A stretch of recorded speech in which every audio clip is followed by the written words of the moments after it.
Hi, this is Dalton Art, and today I'm going to do a little instructional DVD about watercolors.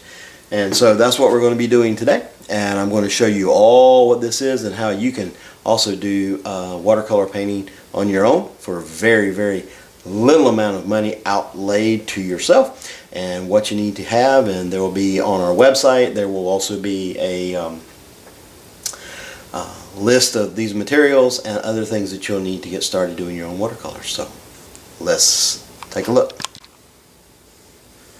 Alright, well, watercolor is one of the easiest and I think one of the most forgiving mediums out there. And so what I have today, we're going to in a few moments you're going to be watching or actually viewing a watercolor demonstration doing something like this, and I'll explain what this is in just a moment. Well, first of all, what do you have to have? Well, you got to have some paint, some watercolor paint, got to have some paper, you got to have some brushes, and of course, water. That's really all you need. Now, painting and artwork and doing painting, especially watercolor, does not take a ton of money. Okay? Let me explain. When we do our demonstration a little bit later on, we're going to be using exactly one of these. This is a Crazy Art washable watercolor that you can get at any particular retailer. I picked this one up at Walmart for less than $1. Okay, it has 8 colors in it. This one is $1, less than $2, and it has 16 colors in it. It comes with a brush, but I'm going to recommend some additional ones.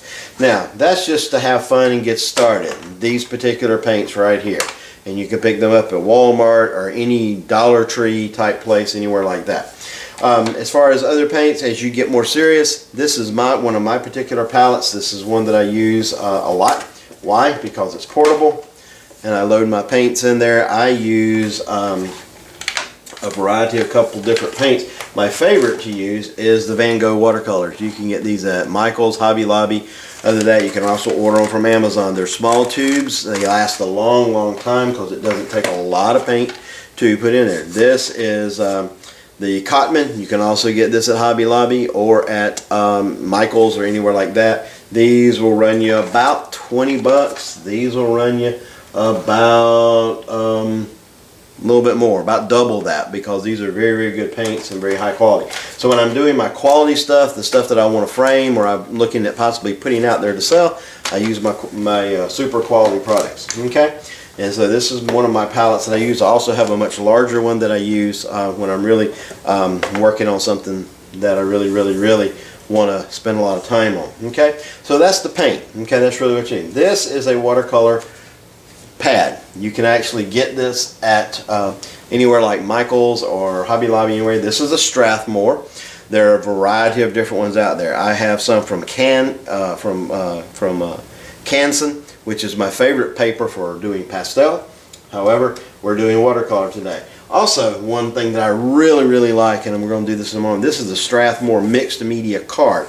It's actually a greeting card like this, and you can take it and paint the front of it. And these mixed media means you can use dry media, wet media, it doesn't matter. You can use watercolor, you can use color pencils, whatever you want to use for that, you can do that.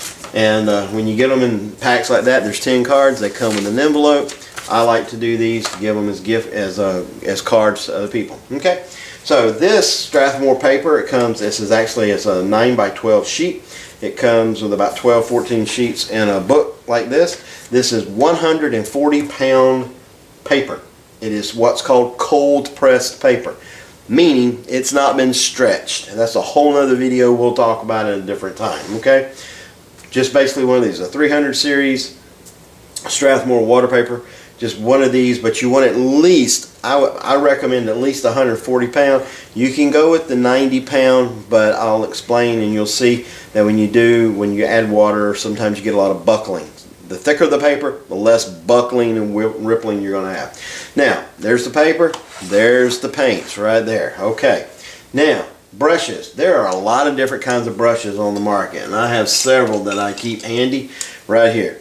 This is your typical watercolor brush. It's a very loose bristle, or what they call natural bristle brush, It's very soft, and this is what most time when you go and look at the thing there at Walmart in their art section or whatever, these will say watercolor, and that's fine. These are good for that. However, they hold a ton of water. Okay, this is another kind of version of the same thing. It's a natural bristle, and it's just holds a lot of water. I prefer the synthetic style brush that looks like this. They also look like the ones that they do other style of painting with, kind of like with the acrylic paints and so forth. These are synthetic brushes. These are synthetic bristles.